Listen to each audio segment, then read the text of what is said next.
मंगलाचरण।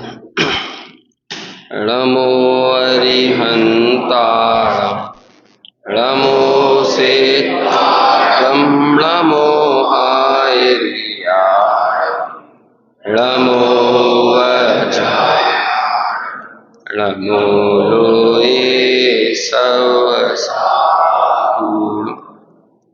मंगलम भगवान वीरु मंगलम गौतमो गणि मंगलम कुंद कुंदाद्यो जैन धर्मोस्तु सर्वमंगल मांगल्यम सर्वकल्याणकारकम प्रधानं सर्वधर्मान् जैनं जयतु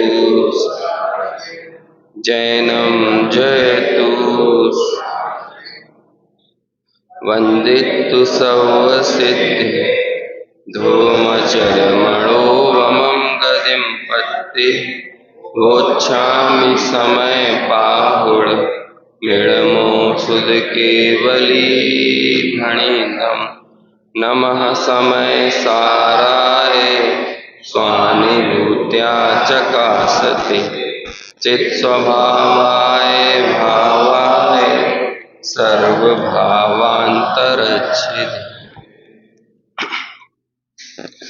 समय सार ग्रंथ की गाथा 9 और गाथा 10 पर अपनी चर्चा चल रही है,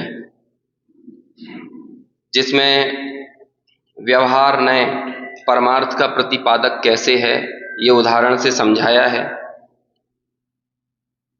जब भी ज्ञेयों की तरफ से ज्ञायक को बताया जाए, ऐसे सारे भेद डालने वाले कथन व्यवहार होते हैं। इस बात को समझाने के लिए यहाँ श्रुत केवली का उदाहरण लिया है कि श्रुत केवली में हमें मूल रूप से बताना तो उनका ज्ञान है, लेकिन हमने श्रुत केवलियों के ज्ञान को बताने के लिए ज्ञेय का अवलंबन लिया, ज्ञेय का आसरा लिया, और हमने इस तरह से कहा कि जो द्वाद सांग रूप श्रुत को जानता है वो क्या है, वो श्रुत केवली है। लेकिन फिर आचार्य प्रति प्रश्न करते हैं कि क्या आत्मा से अलग ज्ञान होता है, और यदि ज्ञान आत्मा से अलग नहीं होता तो आपने ये ज्ञान को आत्मा से अलग करके उसे कुछ भेदों में डाल दिया कि वो द्वाद सांग रूप श्रुत जो है उनको जो जानने वाला है वो कौन कहलाता है, वो श्रुत केवली कहलाता है। तो इस बात को यहाँ पर बता रहे हैं कि ये व्यवहार का कथन है, क्योंकि हमें सीधे वो श्रुत केवली का आत्मा वो हमें पकड़ में आएगा नहीं, वो जानने में आएगा नहीं। तो हमने व्यवहार के माध्यम से हमने उन श्रुत केवलियों को बताने का प्रयास किया, लेकिन निश्चय से तो जो आत्मा को जानते हैं वो ही श्रुत केवली हैं, क्योंकि संपूर्ण श्रुत ज्ञान से जानना किसे है, एक आत्मा को ही तो जानना है ना। इसलिए टीका में भी फिर यहीं से बात शुरू की। अब इन दोनों कथनों को प्रूव करना है। कल हमने ये 2 कथन पढ़े थे। कौन कौन से कथन थे? पहला कथन था, देखिए टीका ही निकालते हैं 21 नंबर के पेज पे। गाथा अपन नहीं पढ़ रहे क्योंकि आप सब लोगों ने अभी पद्यानुवाद पढ़ ही लिया इसका। प्रथम, जो श्रुत से केवल शुद्ध आत्मा को जानते हैं वे श्रुत केवली हैं, यह तो परमार्थ है। और जो सर्व श्रुत ज्ञान को जानते हैं वे श्रुत केवली हैं, यह व्यवहार है ना। 2 बातें आई सामने। पहली क्या कही? श्रुत से केवल शुद्ध आत्मा को जाने वो श्रुत केवली, और जो सर्व श्रुत ज्ञान को जानते हैं वे श्रुत केवली। पेज नंबर 21 पर है ना टीका। यह व्यवहार है। यहां 2 पक्ष लेकर परीक्षा करते हैं, है ना। अब इन 2 पक्षों की परीक्षा कर रहे हैं। उपरोक्त सर्व ज्ञान आत्मा है या अनात्मा? प्रश्न किया। परीक्षा ऐसे ही होती है, प्रश्न प्रति प्रश्न होते हैं कि नहीं। हमें भी कोई चीज चलते हैं, हम भी यदि दुकान पे साड़ी वाड़ी खरीदने जाएं तो दिमाग में चलता है कि नहीं ये कलर मेरे पास है कि नहीं, ये वाला कपड़ा कैसा है। तो ऐसे ही परीक्षा होती है। परीक्षा प्रश्नोत्तर शैली में होती है।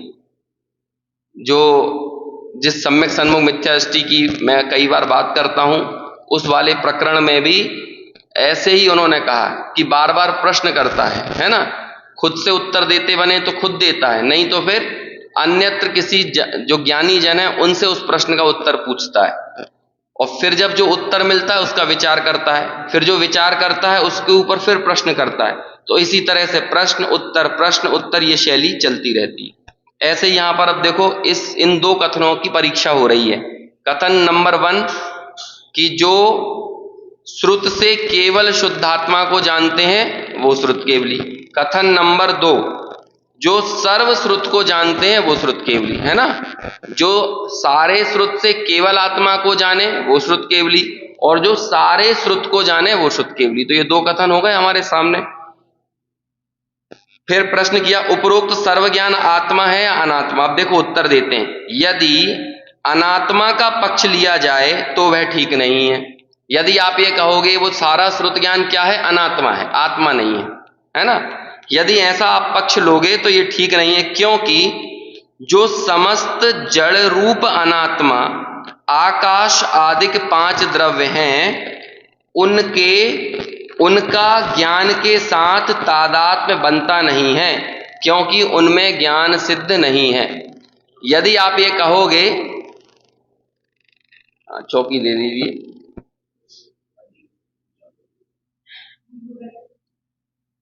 जो सारा श्रुत ज्ञान क्या है, यदि आपने उसे कहा कि अनात्मा है ना, तो यहां पे यदि अनात्मा का पक्ष लिया जाए तो यह ठीक नहीं है, क्योंकि जो समस्त जड़ रूप अनात्मा यानी आकाश आदि 5 द्रव्य हैं उनका ज्ञान के साथ तादात्म्य बनता नहीं। यदि आपने कहा कि ये सारा श्रुत ज्ञान है ना ये अनात्मा है, तो अनात्मा कौन होते हैं?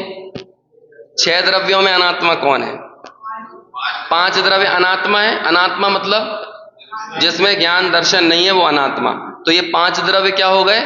ये अनात्मा हुए। तो आपने ये कहा ये जो आपका सारा श्रुत ज्ञान है ना ये भी अनात्मा है। यदि आपने ऐसा कहा तो इन 5 द्रव्यों के साथ और इस ज्ञान का तादात्म्य बनता है। तादात्म्य मतलब क्या होता है? तादात्म्य संबंध है ना, जैसे अग्नि में उष्णता है, ये अग्नि और उष्णता का परस्पर में क्या होता है? तादात्म्य संबंध। एक के होने पर दूसरे का होना, दूसरे के ना होने पर इसका नहीं होना। जैसे शक्कर में मिठास, हमने कहा यदि मिठास नहीं रही तो शक्कर को शक्कर कहेंगे क्या, है ना। ऐसे ही ज्ञान आत्मा से तादात्म्य संबंध वाला माना जाता है। स्पर्श रस गंध वर्ण ये 4 पुद्गल के तादात्म्य संबंध वाले हैं, ठीक है ना। इस तरह से होता है कि नहीं। ऐसे ही अब आपने कहा ये जो श्रुत ज्ञान है, इन श्रुत ज्ञान का इन 5 द्रव्यों के साथ तादात्म्य संबंध बनेगा या नहीं बनेगा? तो नहीं बनता। तो इसका मतलब जो अनात्मा 5 द्रव्य हैं उनके साथ ज्ञान का तादात्म्य नहीं बना। इससे ये प्रूव होता है कि ये जो ज्ञान है वो अनात्मा नहीं है बल्कि क्या है? आत्मा है। देखो अभी आगे और बात कहेंगे। इसलिए अन्य पक्ष का अभाव होने से ज्ञान आत्मा ही है, यह पक्ष सिद्ध हुआ। समझ में आया कि ज्ञान का संबंध किसके साथ नहीं बन रहा? 5 द्रव्यों के साथ। वो 5 द्रव्य अनात्म है, 5 द्रव्यों में ज्ञान दर्शन नहीं है।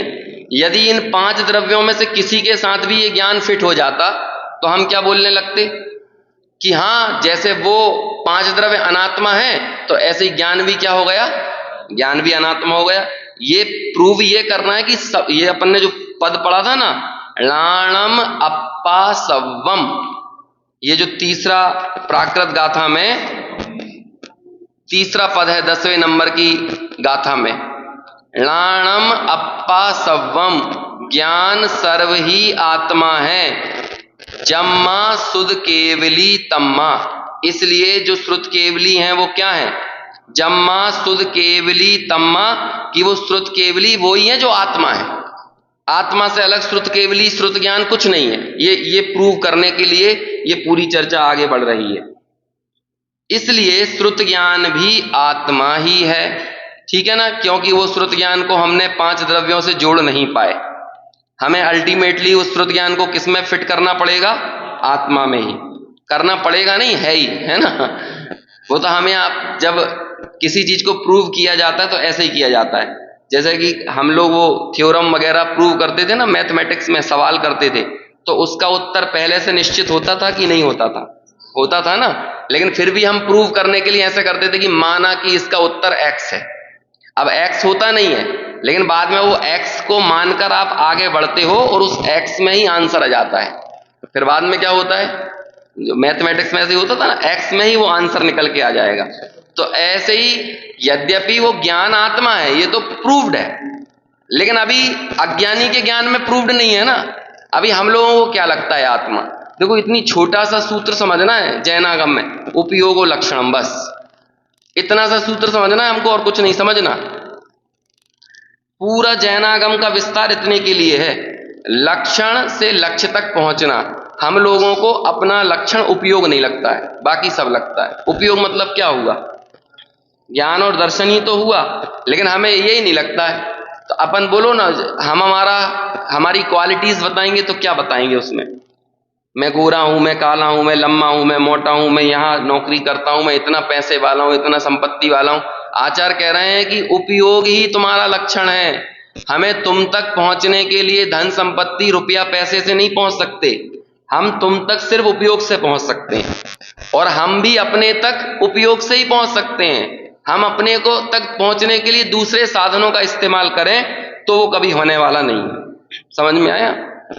सुख ये हमारी मान के चलो प्यास है। हमारी प्यास क्या है, जे त्रिभुवन में जीव अनंत, सुख चाहे दुख ते वहवन। तो हमारी प्यास क्या है, सुख है। लेकिन ये सुख कौन से तट पर मिलेगा, ये प्यास है ना, मतलब मान के चलो पानी है, तो पानी किस तट पर मिलेगा। तो ऐसे ही सुख रूपी प्यास को बुझाने का साधन कौन से तट पर मिलेगा,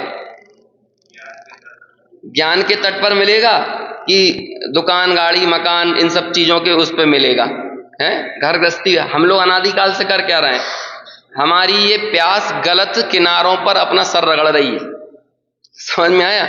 एक कवि ने कविता लिखी है ना, हालांकि वो जैन कवि नहीं, कविता बड़ी अच्छी लिखी। जिस तट पर प्यास बुझाने से अपमान प्यास का होता हो, उस तट पर प्यास बुझाने से प्यासे मर जाना बेहतर है। समझ में आया?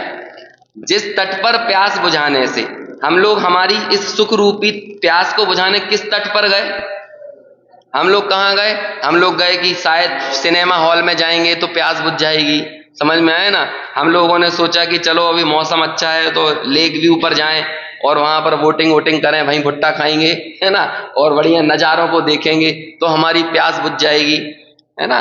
थोड़ा रुपया पैसा कमाएं, नई गाड़ी नई जमीन खरीदें तो हमारी प्यास बुझ जाएगी। तो ये क्या कह रहे हैं आचार्य, सुख रूपी प्यास का समंदर भीतर ही पड़ा हुआ था जहां से ये मिटना थी।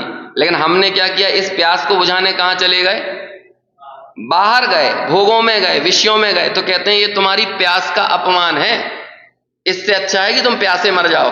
ये अपने भोगों और विषयों के सामने नाक रगड़ने से बेहतर था कि तुम प्यासे ही रहते। और होता ही है, फिर प्रकृति ऐसा ही करता है। आज हमारे पास साधन उपलब्ध हुए कि आज हमारे पास इतना ज्ञान का क्षयोपशम बढ़ा है ना, कि इसका सदुपयोग यदि किया जाए तो फिर हम इस तत्व को समझ सकते हैं, इसका विचार कर सकते हैं और अपने अनादिकालीन दुख का अभाव कर सकते हैं। लेकिन हमने क्या किया, ये सारी संसाधन मिलने पर, ये बुद्धि मिलने पर, इसे हमने कहां पर लगा दिया, हमने वहां लगाया जिस पर नाक रगड़ने से इसका अपमान हो रहा है, इसका अपमान है वो। तो कहते हैं ऐसा मत करो, इससे अच्छे तो मर जाओ प्यासे, और क्या है। और फिर प्रकृति कहेगी जाओ मरो, जाओ एक श्वास में 8-10 बार जन्मे हो मरे हो भरे हो दुख बार, जाओ और क्या। अभी तुम्हें हमने अपने आप को देखने के लिए प्रकृति ने पूर्व में कुछ ऐसे मंद कषाय आदि के कारण मिले कि उस प्रकृति के निमित्त से आज हमारा क्षयोपशम का उघाड़ इतना हुआ। और आज वो उघाड़ होकर क्या हुआ कि हमने वो उस क्षयोपशम का कितना दुरुपयोग किया। उस क्षयोपशम से सुख अपने भीतर तलाशना था। नाणम अप्पा सव्वम, सर्व ज्ञान आत्मा ही है, आत्मा ज्ञान है, लक्षण है उपयोग और लक्ष्य है आत्मा। इस ज्ञान रूपी लक्षण से, उपयोग रूपी लक्षण से आत्मा रूपी लक्ष्य तक पहुंचना, यही हमारे क्षयोपशम का सर्वोत्तम उपयोग था। लेकिन हमने इस क्षयोपशम से जाना भी पर विषय को, उन पर विषयों को माना भी अपना। क्षयोपशम से देखो किस तरह से प्रवर्तन किया, फिर जानकर मानकर उनमें फिर हमने इष्ट अनिष्ट की कल्पना की। ये विषय अच्छा है, ये विषय बुरा है, और पूरा जीवन अच्छा बुरा अच्छा बुरा अच्छा बुरा करने में निकल जाता है। और इस तरह से कौन सी संतति आगे बढ़ी? सिर्फ और सिर्फ राग द्वेष की संतति आगे बढ़ी। तो फिर कवि की ये पंक्तियां सार्थक सिद्ध होती हैं कि जिस तट पर प्यास बुझाने से अपमान प्यास का होता है, उस तट पर प्यास बुझाने से प्यासे मर जाना बेहतर है। हालांकि उन्होंने ये बोला कि भाई तुम लोगों लोक के हिसाब से वो पंक्तियां रची गई कि हम हमारे सदाचारमय जीवन को जीने को छोड़कर दुराचारमय जीवन जीने के लिए चले जाएं, तो कहते हैं ऐसा जीवन ना अपनी प्यास का अपमान है, ऐसा कहते हैं। जैसे कि लोक में हमें धनार्जन के लिए हमारी इच्छाएं पैदा हुई, लेकिन हमने धनार्जन करने के लिए हमें क्या करना चाहिए? चोरी मत कर लेना, नहीं तो ये क्या हो गया? वो इच्छा का अपमान है। उसने तो लोक के हिसाब से ये बात कही है, लेकिन वो बात यहां भी फिट होती है कि हमारी सुख की मूल लिप्सा है, हम सबका और कोई उद्देश्य नहीं है। जो भी काम कर रहे हैं हम लोग, यहां आते हैं तो भी सुख की इच्छा से आते हैं, और यहां से जाते हैं तो भी सुख की इच्छा से जाते हैं। समझ में आया? कुल मिलाकर वो सुख हमारी मूलभूत नीड है, मूलभूत जरूरत है, लेकिन वो सुख कहां मिलेगा? प्रश्न है। जैसे यहां पर लिख रहे हैं ना, लाणम अप्पा सव्वम, प्रवचन सार ग्रंथ में रिवर्स मोड में बात की है। रिवर्स मोड में कैसे? ज्ञान की बात बाद में, नहीं सॉरी, हाँ, जैसे ज्ञान को प्रूव कर दिया, फिर ज्ञान के बाद फिर वहां सुख की बात करते हैं। तो मालूम क्या बोलते हैं कि जो ज्ञान है ना वो ही सुख है। मैंने आपको शायद 53वें नंबर की गाथा की वो उत्थानी का पढ़ के सुनाई थी एक बार, तो उसमें ये कहा था कि सुख रहित ज्ञान कोई की आवश्यक, ऐसा ज्ञान कोई मतलब का नहीं है, और जो ज्ञान सुखमय ना हो और जो सुख ज्ञानमय ना हो, ऐसे दोनों सुख और ज्ञान का कोई औचित्य नहीं है। ज्ञान तो ऐसा होना चाहिए जो सुखमयी हो, और सुख ऐसा होना चाहिए कि जो ज्ञानमयी हो, ऐसे बात कही। यदि हम यहां पर ये पद को बदल दें, लाणम अप्पा सव्वम, इसकी जगह हम कर दें सुखम अप्पा सव्वम, तो कोई दिक्कत है? कोई प्रॉब्लम नहीं है कि जितना सुख है ना वो सब क्या है? आत्मा ही है। अब हमने सुख तो आत्मा में है, आत्मा में ही उसका सब कुछ पाया जाता है, लेकिन हम वो सुख को तलाशने कहां गए हैं? तो वो टोडरमल जी के वो एक कुत्ते की तरह हालत हो गई है ना। 3 कुत्ते हैं टोडरमल जी के पास उसमें से एक कुत्ता जो है सबसे पहले नंबर का, वो क्या करता है? हड्डी को चबाता है और सोचता है खून, मतलब वो रस कहां से आ रहा है? हड्डी में से। लेकिन हड्डी में से नहीं आया, वो उसके अपने ही जबड़े छिल गए थे और उसमें से ही वो खून आ रहा था, रस आ रहा था, लेकिन उसने सोचा कि हड्डी में से आ रहा है। ऐसे हमें भी यही लगता है कि नहीं, कहां से सुख आया? अभी घर जाके, जो भी आज संडे का दिन है तो कुछ बना होगा स्पेशल, है ना, और जब वो खाएंगे तो क्या लगेगा? हाँ, इसमें से रस आ रहा है। तो वो टोडरमल जी का पहला कुत्ता याद कर लेना समझ में आया? वो वहां से सुख नहीं आ रहा। सुख किसका लक्षण है? लेकिन ये सुख के संबंध में विपरीत मान्यता ये है कि सुख ज्ञेयों से आता है, सुख विषयों से आता है। ये हमारी विपरीत मान्यता है। इसलिए हम कभी भी वो सुख की पड़ताल करने अपने भीतर नहीं जाते हैं, सुख को खोजने कहां लगे रहते हैं? निरंतर बहिर्मुख दृष्टि बनी रहती है। यहां पर यही समझाते हैं। यहां पर आचार्यों के उदाहरण भी उस लेवल के होते हैं। तो उन्होंने किसका उदाहरण सामने रखा? श्रुत केवली का, कि श्रुत केवली में हमने किसकी महिमा की? अरे वाह, द्वादशांग का ज्ञान, इतना अंग, इतने पूर्व, इतने अक्षर, इतने पद। कहते हैं ये किन अक्षर और पदों का ज्ञान की बात कर रहे हो? मैं तो बार बार ये विचार करता हूं, ये जब से एआई वेआई आया है ना, तो चीजें एकदम स्पष्ट और क्रिस्टल क्लियर हो गई हैं। मैंने कल भी ये बात की थी, है ना।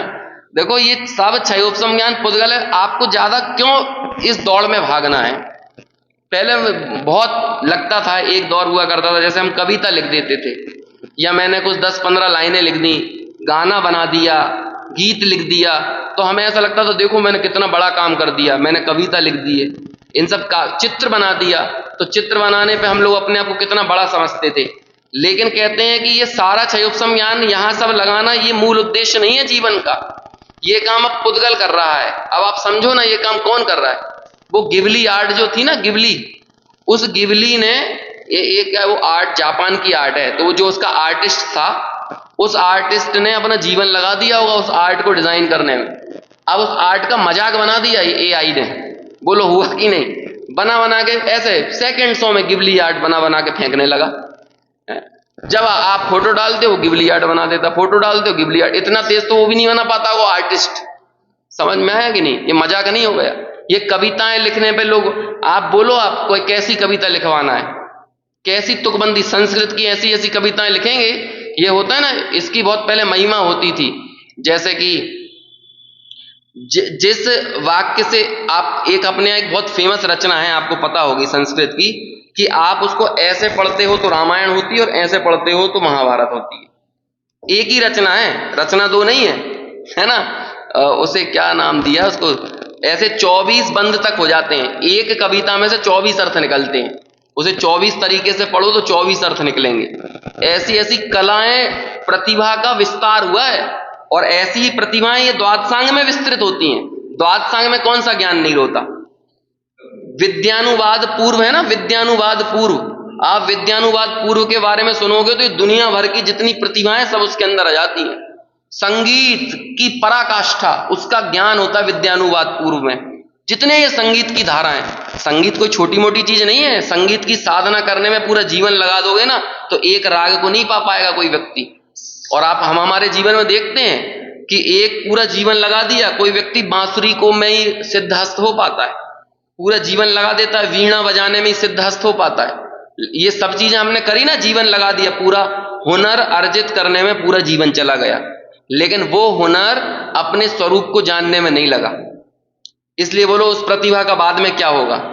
आचार्यों की भाषा में वो प्रतिभा का सदुपयोग है कि प्रतिभा का दुरुपयोग है। हमारे ज्ञान रूपी प्रतिभा ये जागृत हुई है, ये ज्ञान अपने ज्ञान स्वभाव का अनुभवन करने में ही समर्पित होना चाहिए थे। और आज हमारे इस ज्ञान का उपयोग कहाँ लग जाता है ना। मैं पहले जब पाठशाला वगैरह पढ़ाता था बच्चों को, और अपने कॉलेज में भी जब मैं अध्यापक था यहाँ पे प्यूपिल्स यूनिवर्सिटी में, तो वहां भी मैं बच्चों को एक सीख देता था कि देखो दुनिया में चयन करने के 5 पैरामीटर हैं, 5 मापदंड हैं। उन 5 मापदंडों के पैरामीटर्स को आप प्रॉपर तय कर लोगे ना तो आप कभी गलत रास्ते पे नहीं जाओगे, गलत चयन नहीं करोगे। क्या होना चाहिए वो रास्ते? कहा कि चारित्र और प्रतिभा में से कोई एक चीज चुनना है तो हमेशा चारित्र को चुनना, प्रतिभा को लात मार देना। समझ में आया? क्योंकि प्रतिभा इंसान को महान बना सकती है, लेकिन चारित्र इंसान को महान बनाए रखता है। आप प्रतिभा से कदाचित पालोगे बहुत ऊंचाइयां। हम लोग देखते हैं ना, कई लोग अपनी प्रतिभा के बल पर बहुत नाम पा जाते हैं, लेकिन बाद में क्या होता है, पूरी कोई एक ऐसी गलती करते हैं जीवन में कि पूरी थूथू हो जाती है उसकी, पूरी प्रतिभा की कोई बात नहीं करता है। लेकिन मैं उस चारित्र को जब यहां बात करता हूं तो अंदर से जोड़ता हूं। स्वरूपे चरणम चारित्रम, ये ज्ञान का सर्वोत्तम उपयोग है। क्योंकि चारित्र ज्ञान का अनुगमन करने वाला होना चाहिए, ज्ञान से चारित्र विकसित हो और चारित्र ज्ञान को पुष्ट करे। ऐसे ज्ञान चारित्र की परस्पर में संधि बनी रहनी चाहिए। तो जब उस ज्ञान को कहां लगाना है, चारित्र को ही पुष्ट करने में लगाना है, प्रतिभा को अर्जित करने में नहीं लगाना। लेकिन फिर बात को और आगे बढ़ाते हैं कि प्रतिभा में से और पैसे में से कुछ एक चीज चुनना है। तो क्या चुनना? तो कहते तब प्रतिभा को चुनना। लेकिन ये चुनने के 2 मापदंड आपके पास हों, क्योंकि पैसा तो कदाचित आएगा और चला जाएगा और फिर अर्जित कर लोगे आप, लेकिन एक हुनर आपने सीख लिया तो वो हुनर आपके एटलीस्ट लाइफ टाइम काम तो आएगा। लेकिन किस में से? यदि दूसरी तरफ पैसा हो तब प्रतिभा को चुनना। समझ में आया? यदि पैसे में से और व्यसन में से कुछ एक चीज चुनना है तो हमेशा क्या चुनना? तब पैसा चुनना। लोग आपको कंजूस बोले, मक्खी चूस बोले, जो बोलना है वो बोलते रहें, लेकिन तब किसकी पकड़ होना चाहिए?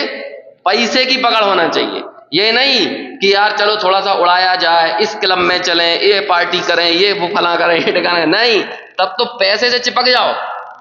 आज अपने जैनों के भी कहना, जो किसी समय पे महाजन कहलाते थे, आज ये जैन लोन जन कहलाने लगे हैं क्योंकि सब लोन के तले दब गए हैं। क्यों दब गए हैं ये लोन के तले?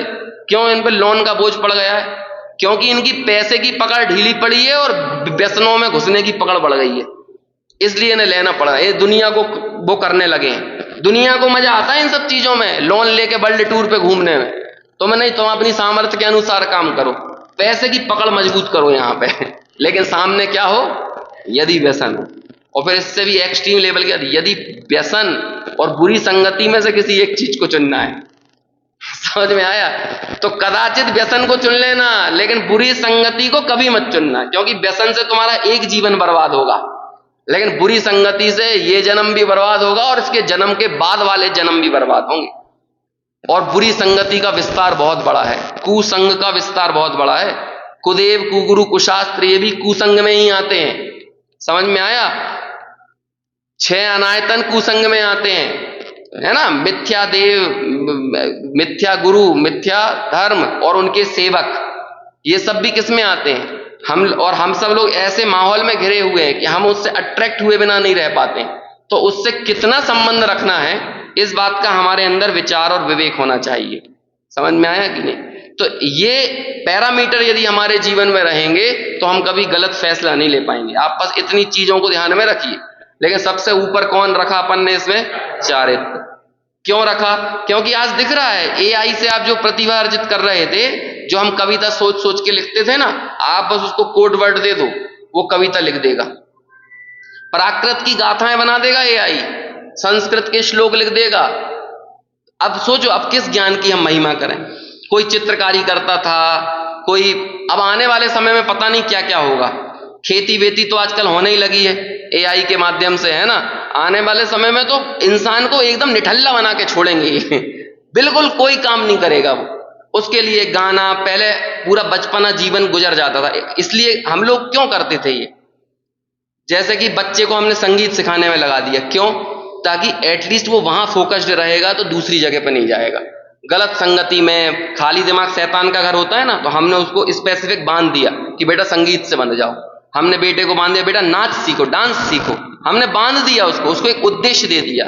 अब आने वाले समय में जरूरत ही महसूस नहीं होगी। क्यों? क्योंकि आप एक बटन दबाओगे, वो धारा निकल आएगी, वो गाना निकल आएगा, वो संगीत निकल आएगा, तो फिर इंसान करेगा क्या? तो ये सब चीजें साधना होती थी। क्यों? उपयोग को सूक्ष्म बनाने की। जो हम स्कूलों में, कॉलेजों में पढ़ाई करते थे, क्यों करते थे? कि आप फोकस्ड होना सीखो। आप संगीत में, नृत्य कला में, चित्रकारी में, ये क्या करते हैं? बचपन से आजकल क्यों सिखाया जाता है कि बेटा पेंटिंग करो? क्यों? उपयोग को सूक्ष्म बनाना है। लेकिन आप ये बताओ, जिंदगी में हमारा उपयोग सूक्ष्म हो गया, फिर क्या करना है? फिर क्या करना है? इतना उपयोग को सूक्ष्म किया, तुम चित्रकार बने, तुम गीतकार बने, तुम संगीतकार बने, तुम कविताएं लिखने वाले बने, तुम्हारे उपयोग की सूक्ष्मता आई। और हमने बाद में क्या किया? पैसा कमाने चले गए। क्या कर दिया? उस ज्ञान को, अर्जित किए गए ज्ञान से हमने क्या काम किया? जबकि उपयोग को तीक्ष्ण बनाया जा रहा था भेदने के लिए। काय के लिए किया जा रहा था? जिससे हम भेदने में सामर्थ्य हमारी बढ़ सके। और भेदना किसको है? वर्णादि अनुरागादि तय निज भाव को न्यारा किया, ये भेदना था हमको। लेकिन हम क्या भेदने चले गए?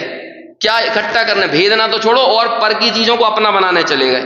इधर तो भेदना था, है ना? भेदना, कल वो शब्द होता है ना, सोच, सुच धातु से बना है, सुई बना ना। सुई क्या करती है? पहले भेदती है, फिर जोड़ती है, भेदती है, फिर जोड़ती है, करती है कि नहीं? ये प्रज्ञा छेनी कैसी है? पहले पर से विभक्त किया इसे, और फिर जिस भांति प्रज्ञा छेनी से पर से विभक्त किया इसे भेदा, उस भांति प्रज्ञा छेनी से अरे ग्रहण करो इसे जोड़ा। हुआ ना? सुई का काम होता है भेदो जोड़ा, भेदना जोड़ना।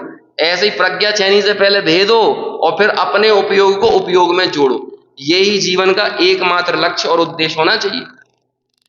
और इस बात में अब बिल्कुल स्पष्टता है। ये दुनिया और विज्ञान जितनी तरक्की कर रही है ना, हमारे ज्ञान को निर्मल बनाने के लिए कर रही है। और काहे के लिए कर रही है? दुनिया का तो जो हो सो हो, हमारे ज्ञान में कितनी स्पष्टता आ जाना चाहिए। अब इन सब चीजों में कोई, पहले खूब कहीं मैंने जैसे मेरे ब्लॉग पढ़े हुए हैं, उस ब्लॉग पे खूब कविताएं लिखी हुई हैं, खूब लेख लिखे हुए हैं, लेकिन आज वो सारे लेख सेकंड्स में लिख के दे देती है वो चीजें। किताबों की किताबें लिख देगी आजकल एआई। तो वो लोग पूरी की पूरी प्रतिभा का मजाक नहीं बन गया है? लेकिन मैं गारंटी दे रहा हूं, आप 100 साल बाद भी देख लेना, एआई का डेवलपमेंट कितना भी बढ़ जाए, लेकिन एआई स्वसंवेदन नहीं सिखा पाएगा।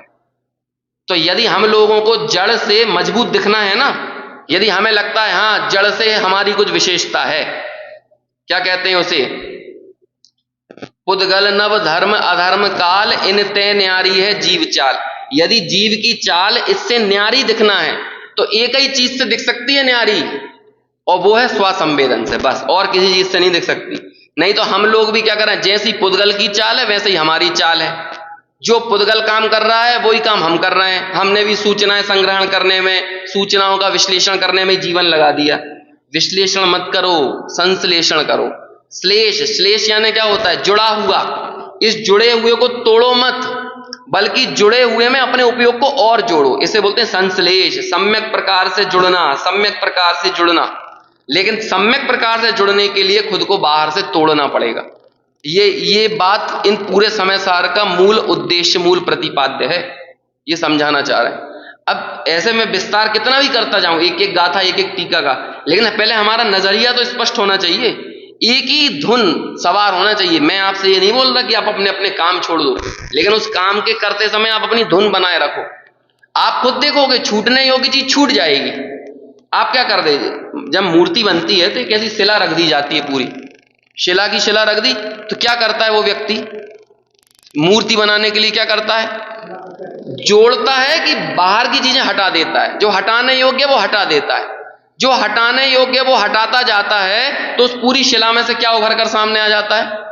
मूर्ति निकल आती है। तो हमें भी क्या करना है? हमें हमारा लक्ष्य एकदम स्पष्ट रखकर एकदम अपने उसी अनुसार तत्व विचार आदि कार्यों में प्रवर्तना है।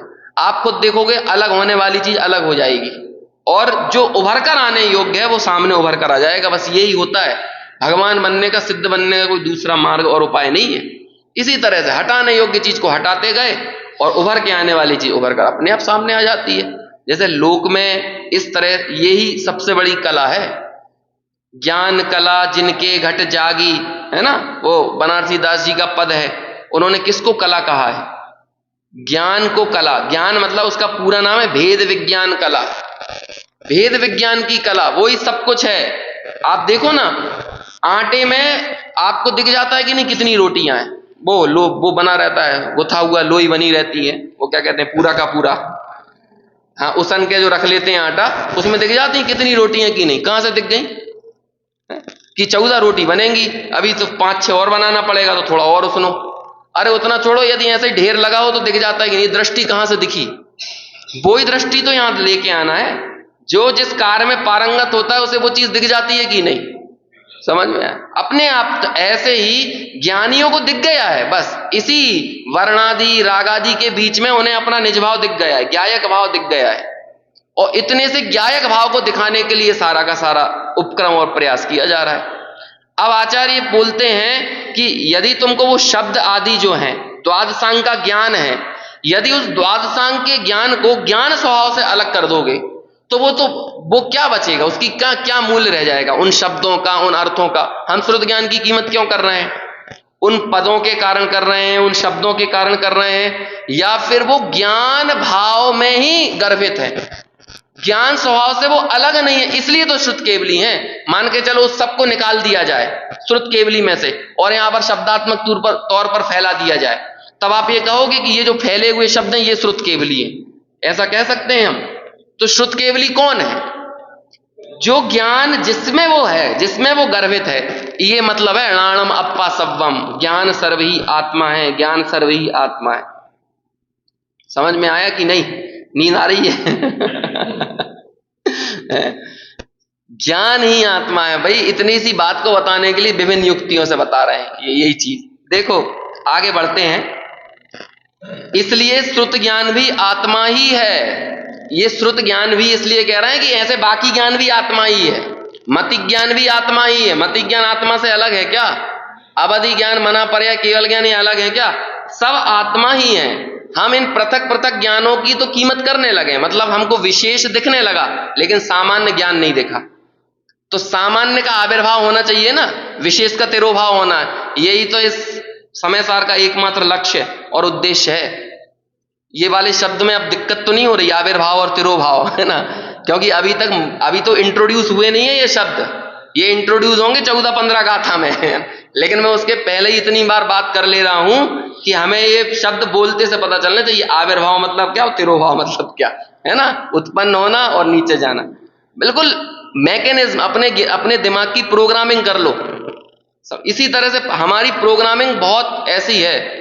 हम दुनिया भर की चीजों को सुनने के इतने हैबिचुअल हैं कि हमारे लिए आगम के शब्द कठिन लगने लगते हैं। हैबिचुअल, आदतें खराब हैं, सीधी बात यह है। आदत खराब है। हमारी जैसी प्रवृत्ति होती है वैसी ही हम भाषा गढ़ते हैं। समझ में आएगी नहीं? जैसे मुंबई के टपोरे गुंडे उंडे लोग हों तो वो भाषा कैसी गढ़ते हैं?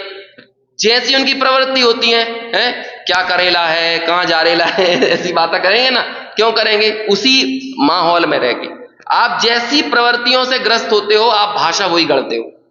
ऐसे ही जब आप अपने स्वभाव का अनुगमन करने के लिए चेष्टा करोगे, तत्व विचार करोगे, आपकी सहज मैकेनिज्म, आपकी भाषा वही होते जाएगी। ये चीजें सरल लगेगी।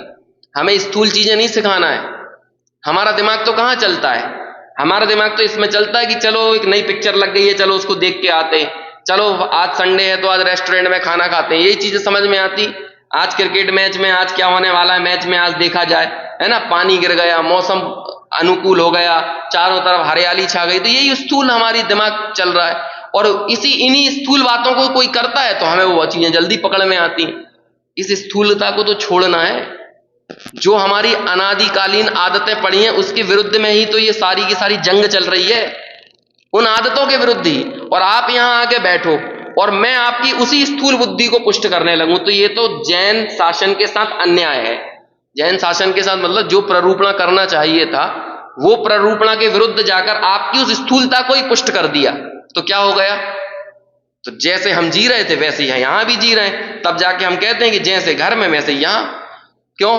क्योंकि वो नाक में वो भरी होती है ना, वो बिष्टा के कीड़े का उदाहरण आता है। जैसे बिष्टा के कीड़े ने जब उसे फुलवारी में लेके जाते हैं तो भी वो नाक में वही बिष्टा भर के लेके जाता है, और फिर वो क्या बोलता है? जैसे यहां है वैसे ही वहां है। तो ऐसे हम भी तीर्थ क्षेत्रों पे चले जाए फिर क्या बोलेंगे? अब तीर्थ पे कहां मजा मिला, मंदिर में आके क्या मजा मिला, जैसे घर पे थे वैसे यहां है। जो बात यहां सुनना है वही तो घर पे बैठ के सोफे पे बैठ के सुनना है।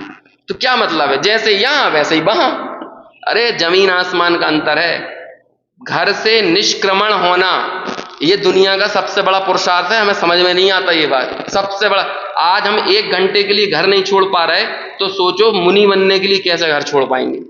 कैसे अंदर से वो तृष्णा छूटेगी? कैसे तप और संयम हमारे जीवन में आएगा? विशुद्धि पकती है। जिन वाणी के लिए कदम आगे बढ़ते हैं इससे विशुद्धि पकती है। मैं अक्सर ये बात कहता हूं कि आपका स्वाध्याय और तत्व विचार के लिए घर से बाहर निकलना पंचम काल के मुंह पे तमाचा है। समझ में आया? ये पंचम काल के मुंह पे आपका एक स्लैप है। काल पंचमो चपल अनिष्ट है, इष्ट दृष्टि नहीं उपजे, है ना। पंचम काल का तो ये स्वरूप था। ये पंचम काल तो चपल है, अनिष्ट है, इसमें इष्ट की दृष्टि नहीं उपजती। लेकिन हमने जब तत्व विचार के लिए कदम बढ़ाए तो हम कहेंगे नहीं, कैसे नहीं उपजती, हम उपजा के बताएंगे इष्ट दृष्टि। समझ में आया कि नहीं? हालांकि वो बात भी एक अपेक्षा से सही है। समझ में आया ना? हमारे भीतर इस पुरुषार्थ को पैदा करने के लिए कहा जाता है कि ये पंचम काल बड़ा अनिष्ट है, इसमें इष्ट की दृष्टि उपजना बड़ा दुर्लभ काम है, इसलिए हमको डबल पुरुषार्थ करना पड़ेगा। लेकिन जितना हम भोगों में पुरुषार्थ करते हैं उतना पुरुषार्थ भी यहां नहीं करते, तो फिर कैसे काम चलेगा? यहां तो डबल वो होना चाहिए ना। इसलिए अपनी प्रायोरिटी, अपनी नियत, अपना विजन एकदम स्पष्ट और क्लियर करो, और तब जाकर इन शब्दों से हमारा साक्षात्कार होगा। चलो खैर ये सब बातें तो हो गई है ना, आगे बढ़ते हैं। ऐसा होने से जो आत्मा को जानता है वह श्रुत केवली है, ऐसा ही घटित होता है। क्यों? क्योंकि ज्ञान आत्मा से बाहर नहीं है। सारा श्रुत ज्ञान क्या है? आत्मा ही है। सारा श्रुत ज्ञान क्या है? आत्मा ही है। एक बार और बोलो, सारा श्रुत ज्ञान क्या है? आत्मा ही है। इसलिए जो आत्मा को जानता है वही क्या है? श्रुत ज्ञानी है। क्योंकि श्रुत ज्ञान आत्मा से अलग नहीं है। समझ में आया? तो श्रुत ज्ञानी होने के लिए सब कुछ जानना जरूरी है द्वादशांग को, या आत्मा को जानना जरूरी है? जो आत्मा को जानता है वह श्रुत केवली है। ये जो 2 पक्ष खड़े किए थे ना शुरू में, परमार्थ का और व्यवहार का, उस पक्ष के प्रूफ कर रहे हैं हम। वह श्रुत केवली है, ऐसा घटित होता है, और वह तो परमार्थ ही है, और यही सच्चा परमार्थ है। अब 11वीं गाथा आने वाली है जैन दर्शन का प्राण, उसके पहले लिखिए 9वें 10वें नंबर की गाथा। समझ में आया? आपको दर्शन हो गए 11वीं गाथा के इस पेज पे। अब मैं सही बोल रहा हूं, ये तो दर्शन जैसी गाथा नहीं है, तो 11वीं गाथा दिख रही है आंखों के सामने, साक्षात लिख दिया। पूरे जैनागम में आपको इन बीन 3 गाथाएं मिलेंगी जहां पर सीधा लिख दिया कैसे सम्यक दर्शन होता है। ये आचार्य कुंद ने लिख दिया ऐसे सम्यक दर्शन होता है। कैसे होता है? यहां लिखा देखो, वो 11वीं गाथा देख रहे, ये सम्मा दिट्ठी हवदि जीवो सबसे चौथे नंबर का पद है। सम्यक दृष्टि होता है, जीव सम्यक दृष्टि होता है। ये पत्थर की लकीर है, कैसे होता है कि परमार्थ की दृष्टि से होता है। वो परमार्थ बता रहे हैं, क्या है परमार्थ, उसकी हमको थोड़ा सा एक विवेचना जो है ना इस गाथा में की टीका में मिल रही है। क्या है परमार्थ, कि ज्ञान सर्व ही आत्मा है, इसलिए जो आत्मा को जानता है वो ही श्रुत ज्ञानी है, यही परमार्थ है। क्या है परमार्थ, जो आत्मा को जानता है वो ही श्रुत केवली है, यही परमार्थ है। इसके अलावा जब आत्मा को साइड में रख के आप ज्ञान की विशेषताओं को ऊपर ऊपर ऊपर लेके आते हो, ये सब क्या होता जा रहा है, ये व्यवहार व्यवहार व्यवहार होता जा रहा है। और जब हम आत्मा को साइड करके दूसरी चीजों की तरफ आगे बढ़ते हैं, तो हम किसकी तरफ आगे बढ़े, व्यवहार की तरफ। अब ये बात हमारे दिमाग में क्लियर, तो अगली गाथा में क्या कह देंगे, व्यवहारो भूदत्तो भूदत्तो देसी दो दू सुदणो। समझ में आया ना, भूदत्त मत्स्य दो खलु सम्मा दिट्ठी हवदि जीवो। भूतार्थ क्या, अभूत व्यवहार क्या है, अभूतार्थ है। और परमार्थ शुद्ध नय क्या है, वो भूतार्थ है। और भूतार्थ के ही आश्रय से ये जीव सम्यक दृष्टि होता है। लेकिन पहले पता तो चले वो भूतार्थ क्या होता है। समझ में आया ना, ये बताना, जब सिर्फ और सिर्फ एक आत्मा ही दिखना, ये क्या है, ये भूतार्थ। देखो आगे पढ़ते हैं, और इस प्रकार ज्ञान और ज्ञानी के भेद से कहने वाला जो व्यवहार है, उससे भी परमार्थ मात्र ही कहा जाता है। यदि हम ज्ञान में और ज्ञानी के बीच में भेद डाल रहे हैं ना, तब भी हमारा लक्ष्य एकमात्र क्या है, हमें बताना परमार्थ को है। लेकिन हमारी हैबिट नहीं है, हमारी आदत नहीं है कि डायरेक्ट कोई चीज को समझ लें।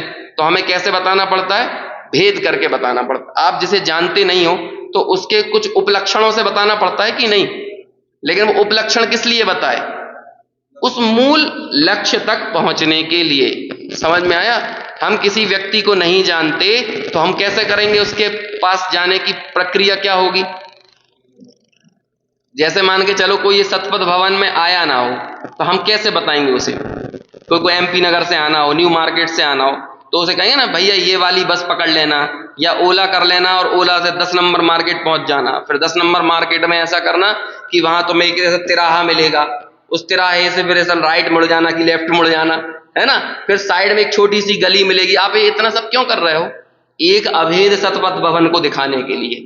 लेकिन एक अभेद सतपथ तक आने के लिए क्या किया, इतने सारे भेद किए, ऐसे आओ ऐसे आओ ऐसे आओ, ऐसा डायरेक्शन। फिर वहां जाओगे तो फिर वहां को बिल्डिंग दिखेगी, वहां पर नीचे बैंक ऑफ बड़ौदा मिलेगा। लेकिन कहाँ है, अब ये पूरा सतपथ है क्या, पहले आप बताओ वहां जा काय के लिए रहे हो, है ना। कि अंकल जी क्या आपकी नाश्ता वगैरह है कि आपको स्वाध्याय में जाना है। यदि नाश्ते में जाना है, भोजन में जाना है तो 2 नंबर पे जाना है ना, तो स्वाध्याय में आना है तो 1 नंबर पे आना। समझ में आया। तो ये हमारे लक्ष्य को डिसाइड करने के लिए हमने एक में कितने भेद कर दिए, हमें हमारा लक्ष्य क्या था उस हिसाब से भेद हुआ ना। ऐसे ही एक ज्ञान को, एक आत्मा तक पहुंचने के लिए क्या किया, एक अभेद तक जाने के लिए हमने इतने भेद डाले। हमें बताना तो था ज्ञान, लेकिन हमने ज्ञानी के माध्यम से ज्ञान को बताया, श्रुत केवली के माध्यम से आत्मा को बताया, केवली के माध्यम से आत्मा को बताया। लेकिन केवली, who is Kevali, none other than आत्मा। समझ में आया, हु इज श्रुत केवली, नन अदर देन आत्मा। आत्मा से अलग श्रुत केवली नहीं, आत्मा से अलग कुछ केवली नहीं, है ना। सब कुछ क्या है, सब कुछ आत्मा ही है। लाणम अप्पा सब्बम, लाणम अप्पा सब्बम, लाणम अप्पा सब्बम, बस यही सूत्र वाक्य है, सूक्ति वाक्य है। लाणम अप्पा सब्बम, ज्ञान ही सर्व आत्मा है, ज्ञान ही सर्व आत्मा है। देखो इसलिए भिन्न करके, भेद करके भी क्यों कहा जाता है, उस परमार्थ को ही बताने के लिए। कहने वाला जो व्यवहार है उससे भी परमार्थ मात्र ही कहा जाता है, उससे भिन्न कुछ नहीं कहा जाता। और जो श्रुत से केवल शुद्ध आत्मा को जानते हैं वे ही श्रुत केवली हैं। ऐसे परमार्थ का प्रतिपादन करना अशक्य होने से, क्या, जो आत्मा को जानते हैं वो श्रुत केवली हैं, ऐसी बात समझा पाना आसान नहीं होने से, अशक्य होने से मतलब मुश्किल होने से, कठिन होने से, अशक्य होने से हमें ऐसा कहना पड़ता है। क्या कहना पड़ता है, जो सर्व श्रुत ज्ञान को जानते हैं वो श्रुत केवली है। लेकिन परमार्थ का कथन कर दिया ना, सच्चाई तो क्या है, जो आत्मा को जानते हैं वो श्रुत केवली है। लेकिन ये समझा पाना आसान नहीं है ना, ऐसे कैसे आत्मा को जानने वाला श्रुत केवली, तो हमने क्या कहा कि देखो ये श्रुत ज्ञान के जो 12 अंग के भेद है ना, ये इनको जो जानता है वो कौन है, वो श्रुत केवली है। लेकिन वो 12 अंग का जो ज्ञान है वो आत्मा है कि अनात्मा है? आत्मा है, क्योंकि उसका तादात्म्य अन्य 5 द्रव्यों के साथ नहीं मिलता, इसलिए ज्ञान ही सर्व आत्मा है। ये कथन अशक्य होने से हमें ये कहना पड़ता है कि जो सर्व शुद्ध ज्ञान को जानते हैं वे शुद्ध केवली हैं। ऐसा व्यवहार परमार्थ के प्रतिपादकत्व से अपने को दृढ़ता पूर्वक स्थापित करता है। देखो क्या कहा, व्यवहार की स्थापना की। लोग बाग कहते हैं कि ये मुमुक्षुओं ने, ये सोनगढ़ वालों ने व्यवहार को उड़ा दिया, व्यवहार को जिंदा कर दिया मुमुक्षुओं ने। समझ में आया? सोनगढ़ ने व्यवहार को जिंदा कर दिया। तुम लोगों ने क्या किया था? तुम लोगों ने व्यवहार के ऊपर निश्चय की कालिक पोत दी थी। कालिक नहीं कहना चाहिए, मतलब निश्चय का वो पोत दिया था, स्वांग बना दिया था, व्यवहार को निश्चय मान लिया था। अब आपने क्या किया, मान के चलो कि मेरे चेहरे पे यदि मैंने मास्क लगा दिया किसी हीरो का, है ना, विराट कोहली का मास्क लगा दिया, तो बोलो मैं मर गया कि मैं जिंदा हो गया? अरे तो हम तो विराट कोहली का मास्क लगा के घूमने लगे ना। समझ में आया कि नहीं? हमने अपना तो खात्मा कर दिया, हमने अपने ऊपर तो रंग पोत लिया ना। समझ में आया ना? ऐसे हमने दुनिया वालों ने क्या किया था, व्यवहार के ऊपर निश्चय का रंग पोत दिया था। हमने बताया कि नहीं, निश्चय अलग है और व्यवहार अलग है, तो हमने तो क्या किया, व्यवहार को जिंदा कर दिया ना। तो ये कौन ने किया जिंदा व्यवहार को? अभी तक तो आपने व्यवहार को खत्म कर दिया था, उसकी अस्थि मिटा दी थी, क्योंकि उसको निश्चय बनाने की भूल कर दी थी। हमने कहा व्यवहार व्यवहार है और निश्चय निश्चय है। ऐसे यहां पर व्यवहार को देखो क्या लिख रहे हैं, व्यवहार परमार्थ के प्रतिपादकत्व से अपने को दृढ़ता पूर्वक स्थापित करता है। कौन कर रहा है स्थापित अपने आप को? व्यवहार। और कैसे स्थापित हो रहा है वो? परमार्थ का प्रतिपादक होने से। परमार्थ का प्रतिपादक होने से हमने वो व्यवहार के ऊपर चढ़ी हुई निश्चय की परत को अलग किया, और हमने व्यवहार को व्यवहार बता दिया और निश्चय को निश्चय बताया। और उसके बाद अब ये कहेंगे कि इस व्यवहार की दृष्टि से सम्यक दृष्टि नहीं होते हैं, किससे? परमार्थ की दृष्टि से, परमार्थ के आश्रय से सम्यक दृष्टि हुआ जाता है। चलिए भावार्थ पढ़ के बात पूरी करते हैं। जो श्रुत ज्ञान से अभेद रूप ज्ञायक मात्र शुद्ध आत्मा को जानता है वह शुद्ध केवली है। यह तो परमार्थ यानी निश्चय का कथन है। और जो सर्व श्रुत ज्ञान को जानता है उसने भी ज्ञान को जानने से आत्मा को ही जाना है, क्योंकि जो ज्ञान है वह आत्मा ही है। इसलिए ज्ञान ज्ञानी के भेद को कहने वाला जो व्यवहार, उसने भी परमार्थ ही कहा, अन्य कुछ नहीं कहा। और परमार्थ का विषय तो कथनचित वचन गोचर भी नहीं है, इसलिए व्यवहार ने ही आत्मा को प्रकट रूप से कहता है, ऐसा जानना चाहिए। अरे हम ये सब जो बातें कर रहे हैं ये निश्चय है कि व्यवहार है? ये सब व्यवहार है, क्योंकि परमार्थ तो वचन गोचर ही नहीं है, वचनों से कहा जाए वो ऐसा नहीं है। लेकिन हमें उस परमार्थ तक पहुंचने के लिए इन शब्दों का आश्रय लेना पड़ता है, भेद का आश्रय लेना पड़ता है। लेकिन दृष्टि में होना चाहिए परमार्थ, और वचनों में और उसे समझने की चेष्टाओं में, अन्वेषण में, इन सब में व्यवहार आए तो कोई परेशानी नहीं है।